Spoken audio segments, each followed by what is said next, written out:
Hi everyone, welcome back to my YouTube channel. അപ്പോൾ ഇന്ന് നമുക്ക് സംസാരിക്കാനുള്ളത് ഇന്നലെ രാത്രി മുതൽ ഇന്ന് ഉച്ച വരെയുള്ള, അതായത് 9ാം ദിവസം നൈറ്റ് തൊട്ട് ഉച്ച വരെയുള്ള കാര്യങ്ങൾ. എന്തുകൊണ്ട് 9ാം ദിവസം തൊട്ടുള്ളതെന്ന് വെച്ച് കഴിഞ്ഞാൽ ഇന്നലെ ഒരു ടാസ്കും കൂടി ഉണ്ടായിരുന്നു. അതിനെക്കുറിച്ചും കൂടി പറഞ്ഞ് നമുക്ക് ഇന്ന് ഉച്ച വരെയുള്ള കാര്യങ്ങളും കൂടി പറഞ്ഞ് ഇന്നത്തെ ഇത് സ്റ്റാർട്ട് ചെയ്യാം. അപ്പോൾ welcome back to my YouTube channel. Already ഞാൻ വെൽക്കം ബാക്ക് ടു പറഞ്ഞിട്ടുണ്ടായിരുന്നു. ഒന്നുകൂടി നിങ്ങളെ സ്വാഗതം ചെയ്യുന്നു. അപ്പോൾ നിങ്ങൾക്ക് ഈ പറയുന്ന ഞാൻ ചെയ്യുന്ന വീഡിയോ ഇഷ്ടമാണെങ്കിൽ please do like, share and subscribe and നിങ്ങളുടെ അഭിപ്രായങ്ങൾ കമൻറ്റ് ചെയ്യുക. അപ്പോൾ നമുക്ക് നേരെ വീഡിയോയിലോട്ട് പോകാം. അപ്പോൾ ഫസ്റ്റ് വരുന്നതെന്ന് വെച്ചാൽ ഇന്നലത്തെ ഒരു ടാസ്കിൽ നിങ്ങളെക്കുറിച്ച് മറ്റുള്ളവർക്ക് അറിയാനുള്ള സമയമായി എന്ന് പറഞ്ഞിട്ട് ബിഗ് ബോസ് പറയുന്നുണ്ട്. നിങ്ങൾക്കൊരു ടാസ്ക് തരുന്നുണ്ട്, ഒരിടത്തൊരിടത്തെന്ന് പറഞ്ഞിട്ട് ടാസ്കിൻ്റെ പേര്. അപ്പം നിങ്ങൾ സ്റ്റോറി സ്റ്റാർട്ട് ചെയ്യേണ്ട ഒരിടത്തൊരിടത്തെന്ന് പറയും. അപ്പം 3 പേരാണ് ഡെയിലി സ്റ്റോറി പറയാനായിട്ട് വരേണ്ടത്. അപ്പോൾ ഇന്ന് ആരാ പറയുന്നതെന്ന് ചോദിച്ചപ്പോൾ ബിന്നി ആദ്യമേ തന്നെ പേടിച്ചു. ഞാൻ ഏറ്റവും കൂടുതൽ പേടിക്കുന്ന ഒരു ടാസ്ക്കാണ് ഇതെന്നുള്ളത് ബിന്നി പറയുന്നുണ്ടായിരുന്നു. മിക്കവാറും പുള്ളിക്കാരുടെ ഏജിൻ്റെ കാര്യമായിരിക്കും, കാരണം ഏജ് പലരും ചോദിച്ചിട്ടൊക്കെ ബിന്നി പറയുന്നുണ്ടായിരുന്നില്ല. അപ്പോൾ അതിനേക്ക് ആദ്യം വന്നത് രേണു, നമ്മുടെ ശാരിക, പിന്നീട് ഒനിയിൽ. ഇവർ 3 പേരും നല്ല രീതിയിൽ തന്നെ പറഞ്ഞ് അവസാനിപ്പിച്ചു. ഒരുപാട് ഡ്രാമയോ കാര്യങ്ങളോ ഇമോഷണലി സാധനങ്ങളോ ഒന്നും ഇറക്കിയില്ല.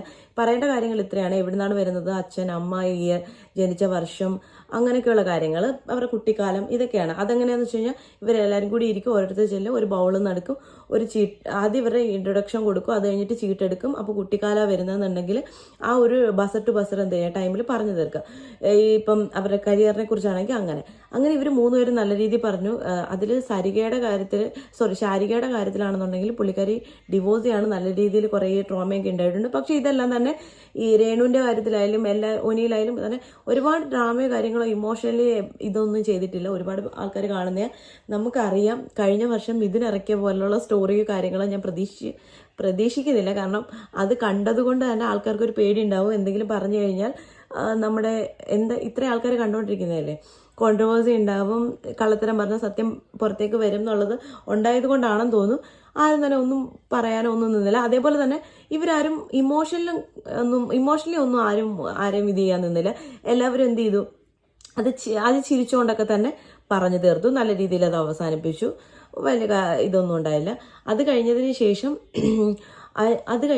ഇന്നത്തെ എപ്പിസോഡ് പറയുകയാണെന്നുണ്ടെങ്കിൽ രാവിലെ തന്നെ നമ്മുടെ ജിസയിൽ മേക്കപ്പ് ഇട്ടതുപോലെ തന്നെയാണ് നിൽക്കുന്നത്. അത് നമുക്ക് കണ്ടാലും തോന്നും. കാരണം ഈ ബ്ലഷ് കാര്യങ്ങൾ ടിൻ്റൊക്കെ ഉപയോഗിച്ച പോലെ. ബീട്രൂട്ട് ആണോ യൂസ് ചെയ്തതെന്ന് അറിയത്തില്ല. അത് അനുവിനും നമ്മുടെ ആദിലേക്കൊക്കെ സംശയം ഉണ്ടായിരുന്നു. അവർ ജിസയിലിൻ്റെ ബാഗൊക്കെ ചെക്ക് ചെയ്യുന്നുണ്ട്, എല്ലാം നോക്കുന്നുണ്ട്, പക്ഷേ ഒന്നും കിട്ടുന്നില്ല. പ്രത്യേകം ബിഗ് ബോസ് പറഞ്ഞിട്ടുണ്ടായിരുന്നു മൈക്കിൻ്റെ ബാറ്ററി ഇടുന്ന ബാഗിനകത്ത് വേറെ ഒന്നും കുത്തിക്കയറ്റരുതെന്നുള്ളത്. അത് അവർ ചെക്ക് ചെയ്തെന്ന് തോന്നുന്നു. അതിലും ഇല്ലാന്ന് തോന്നുന്നു. അത് ഷാനവാസിനോട് പറയുന്നു. ഷാനവാസിന് ഈ മേക്കപ്പിനെ കുറിച്ച് വലിയ ഐഡിയ ഇല്ല, പക്ഷെ കണ്ടു കഴിഞ്ഞാൽ മേക്കപ്പ് ഇട്ട പോലെ ഉണ്ടെന്ന് പറയുന്നുണ്ട്. അപ്പം ഞാൻ പറഞ്ഞു എന്താണെന്ന് വെച്ച് കഴിഞ്ഞാൽ, ഇങ്ങനെ ജിസയിൽ വീണ്ടും ഇത് 3 വട്ടം വാണിംഗ് കൊടുത്തു, ലാലയായിട്ട് സംസാരിച്ചു, എന്നിട്ടും അവർ ഇതേ തെറ്റ് ആവർത്തിക്കുന്നുണ്ട് എങ്കിൽ അത് വളരെ മോശമായ കാര്യം തന്നെയാണ്. ആക്ച്വലി അവർ ഇങ്ങനെ ഇത്രയും കാര്യങ്ങൾ കാണിക്കുകയാണെങ്കിൽ ആക്ച്വലി അവരൊരു നല്ല കണ്ടസ്റ്റൻ്റ് ആണ്. പക്ഷെ ഇത്രയും നിയമം തെറ്റിക്കുകയാണെങ്കിൽ അവിടെ നിർത്തേണ്ട കാര്യമില്ല. പിന്നെ എന്താണ് ബിഗ് ബോസിൽ പുള്ളിക്കാരിയുടെ ഒരു സോഫ്റ്റ് കോർണർ എന്ന് എനിക്കറിയത്തില്ല. ഞാൻ ആ സമയത്തുള്ള ലൈവ് കണ്ടിട്ടുണ്ടായിരുന്നില്ല. ഇനി ഏതെങ്കിലും ലൈവിൽ ജിസയിൽ യൂസ് ചെയ്യുന്നതായിട്ട് കാണിക്കുന്നുണ്ടോ എന്ന് അറിയില്ല. പക്ഷെ കാണിക്കുന്നില്ല എന്നാണ് എനിക്കൊരു തോന്നൽ. കാരണം അധികം ലേറ്റ് ആയിട്ടുണ്ടായിരുന്നില്ല ലൈവ് കാണാൻ. അപ്പോൾ ഇത്രയും കാര്യത്തിലാണ് തുടക്കം വരുന്നത്. അത് കഴിഞ്ഞതിന് ശേഷം മോർണിംഗ് ടാസ്ക് വന്നു. മോർണിംഗ് ടാസ്കിൽ അതായത് മോർണിംഗ് ടാസ്ക് അല്ലെങ്കിൽ മോർണിംഗ് ആക്ടിവിറ്റി എന്തായിരുന്നു എന്ന് വെച്ച് കഴിഞ്ഞാൽ 3 പേരെ സെലക്ട് ചെയ്യുക. കണ്ടസ്റ്റൻസ് ഓരോരുത്തരും 3 പേരെ സെലക്ട് ചെയ്യുക. ഏതിൻ്റെ ബേസിലെന്ന് വെച്ച് കഴിഞ്ഞാൽ ഏറ്റവും കൂടുതൽ വെറുതെ വഴക്കൊക്കെ ഉണ്ടാക്കി, പ്രശ്നങ്ങളുണ്ടാക്കി, വെറുതെ സീനൊക്കെ ഉണ്ടാക്കി നിൽക്കുന്ന ഒരാൾ, ഗെയിം കളിക്കുന്ന ഒരാൾ. രണ്ടാമത്തെ ആൾ സേഫ് ഗെയിം കളിച്ചിട്ട് ഫിനാലെ വരെ പോകാൻ നിൽക്കുന്ന ആൾ. മൂന്നാമത്തേന്ന് പറഞ്ഞാൽ നല്ലപോലെ ഗെയിം കളിക്കുന്ന ആൾ. ഇതിൽ ഏറ്റവും കൂടുതലല്ല, എല്ലാവരും ഒരേ സ്വരത്തിൽ പറഞ്ഞത് അനീഷ് എന്നാണ്. അപ്പോൾ അനീഷ് ആദ്യമൊക്കെ ഒപ്പോസ് ചെയ്യാൻ നോക്കി. അപ്പോൾ ഇതൊരു ടാസ്ക്കാണ്, അപ്പോൾ ഒപ്പോസ് ചെയ്യാൻ പറ്റത്തില്ല, അവനവൻ്റെ അഭിപ്രായങ്ങൾ പറയുന്നത് മറ്റുള്ളവർ പറഞ്ഞു. അങ്ങനെ വായടപ്പിച്ചു. അത് കഴിഞ്ഞ് സേഫ് ഗെയിം കളിക്കുന്നവരുടെ പേരിൽ വന്നത് ബിന്നി, അനു, നിവേൻ. ഇവർ 3 പേരുമാണ് വന്നേക്കുന്നത്. ഇവരൊക്കെ സേഫ് ഗെയിം കളിക്കുന്നത്. അനുവിനാണെങ്കിൽ വഴക്കുണ്ടാക്കാൻ താല്പര്യമില്ല, പലപ്പോഴും പല കാര്യങ്ങളും പറയേണ്ട സമയത്ത് പറയുന്നില്ല എന്നൊക്കെയായിരുന്നു പറഞ്ഞുകൊണ്ടിരുന്നത്. ബിന്നി കഴിവതും എല്ലാ കാര്യങ്ങളിലൊന്നും ഇടപെടത്തില്ല എന്നുള്ള രീതിയിൽ പറയുന്നുണ്ട്. പിന്നെ നല്ലപോലെ കളിക്കുന്നതിൽ അക്ബർ വന്നിട്ടുണ്ടായിരുന്നു. ഷാനവാസിൻ്റെ പേര് ഞാൻ കേട്ടതായിട്ട് എനിക്ക് തോന്നുന്നില്ല. ജിസയിൽ വന്നിട്ടുണ്ടായിരുന്നു, ശരത്ത് വന്നിട്ടുണ്ടായിരുന്നു.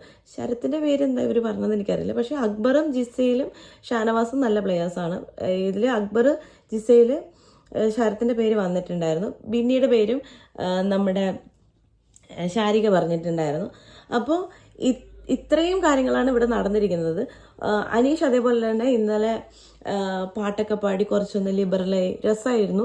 അനീഷ് കുറച്ചും കൂടി ഒന്ന് ലിബറൽ ആവുന്നുണ്ടെന്ന് തോന്നുന്നു. പഴയ ക്യാരക്ടറിൽ നിന്നൊരു ചെറിയൊരു ചേഞ്ച് വരുന്നുള്ള പോലെ തോന്നുന്നുണ്ട്, അറിയില്ല എന്താണെന്നുള്ളത്. അതേപോലെ അക്ബർ, ഷാനവാസ് എല്ലാവരും കളിക്കുന്നുണ്ട്, പക്ഷേ കണ്ടന്റിനുള്ള സാധനങ്ങൾ ഇതേവരെ വന്നു തുടങ്ങിയില്ല. അതുകൊണ്ട് തന്നെയാണ് ഞാൻ ഈ രാത്രി തൊട്ട് ഉച്ച വരെയുള്ള കാര്യങ്ങൾ പറയാൻ നേരത്തും വലിയ രീതിയിലൊന്നും തന്നെ സംഭവിച്ചിട്ടുണ്ടായിരുന്നില്ല. അതേപോലെ ശൈത്യ അനുവിനെ കളിയാക്കുന്നുണ്ട്, ആരുടെ പേരും പറയും, നമ്മുടെ ആര്യൻ്റെ പേരും പറഞ്ഞിട്ട് കളിയാക്കുന്നുണ്ട്. അപ്പോൾ അനു പറയുന്നുണ്ട് എനിക്ക് ചേട്ടനെ പോലെ, പക്ഷെ ഇത് ആര്യനെ അറിയില്ല, ഇത് ശൈത്യയും അനുവും കൂടി മാത്രം സംസാരിക്കുന്ന ഒരു ടോപ്പിക്കാണ് കേട്ടോ. അവരിങ്ങനെ ബെഡിൻ്റെ അടുത്ത് വന്ന് നിന്നിട്ട് അവർ സംസാരിക്കുന്ന അതങ്ങനെ ഒരു ടോപ്പിക്ക്. പിന്നെ ഇന്നലെ രാത്രിയിൽ മറ്റേ അനീഷിന് ജിസയിൽ കല്യാണാലോചന നോക്കുന്നുണ്ട്, എനിക്ക് പറ്റിയത്. അപ്പം അനീഷ് പറയുന്നുണ്ട് രണ്ടുപേരും ഡിവോഴ്സ് ആണെന്ന് ഇന്നലെ ആക്ച്വലി ഞാൻ അറിയുന്നത്. അനീഷിൻ്റെ അറിയില്ല, ജിസയിലും ഡിവോഴ്സ് ആണെന്ന് അറിയുന്നു. അപ്പോൾ എനിക്ക് പറ്റിയത് അനീഷ് എന്ന് ജിസയിൽ പറയുന്നു. അപ്പോൾ ജിസയിലിനോട് പറയുന്നു നിങ്ങൾക്ക് എന്നെക്കാളും നല്ല ആൾക്കാർ കിട്ടും, സ്മോക്ക് ചെയ്യോ ഡ്രിങ്ക് ചെയ്യോ എന്നൊക്കെ ചോദിക്കുന്നുണ്ട്. അപ്പോൾ അനീഷ് പറഞ്ഞു ഞാൻ സ്മോക്ക് ചെയ്യില്ല, ഡ്രിങ്ക് വല്ലപ്പോഴും, അത്രയും മതി, അത് മതി. ജിസയിൽ ഇങ്ങനെ ആക്കിയതാണ്. എന്തായാലും കാണാൻ നല്ല രസമുണ്ടായിരുന്നു, എല്ലാം കുഴപ്പമില്ലാതെ പോകുന്നു. പക്ഷെ എന്നാലും ഒരു കണ്ടന്റ് ബേസ്ഡ് സാധനങ്ങളൊന്നും വരാത്തത് കൊണ്ട് ഇന്നലെ രാത്രി തൊട്ട് ഇന്ന് വരെ ഉള്ള സമയം എനിക്ക് ഇത്രയും നേരം പറഞ്ഞു നിർത്താൻ പറ്റി. അപ്പോൾ ഇതൊക്കെയാണ് ഇപ്പോൾ ബിഗ് ബോസിൽ നടന്നുകൊണ്ടിരിക്കുന്ന കാര്യങ്ങൾ. പിന്നെ പ്രൊമോയിൽ മറ്റേ ഒരു ഫ്രിഡ്ജിൻ്റെ ടാസ്ക് കാണിച്ചിട്ടുണ്ടായിരുന്നു. അതിൽ ഇവരെന്തെങ്കിലും കണ്ടന്റ് ഉണ്ടാക്കുകയാണെന്നുണ്ടെങ്കിൽ ഡെഫിനറ്റ്ലി നല്ല രസമായിരിക്കും, എനിക്കും പറയാനൊരു ഊർജ്ജം ഉണ്ടാവും. അപ്പോൾ ഇത്രയും കാര്യങ്ങളാണ് നടന്നിരിക്കുന്നത്. അപ്പോൾ ഇന്നത്തെ കാര്യങ്ങളെല്ലാം ഇതുവരെയുള്ള ഞാൻ അപ്ഡേറ്റ് ചെയ്തു എന്ന് വിശ്വസിക്കുന്നു. അപ്പോൾ നിങ്ങൾക്ക് ഇനി എന്തെങ്കിലും അഭിപ്രായം ഉണ്ടെങ്കിൽ ജസ്റ്റ് കമൻറ്റ് ചെയ്യുക. അപ്പോൾ ഓക്കെ, ബൈ.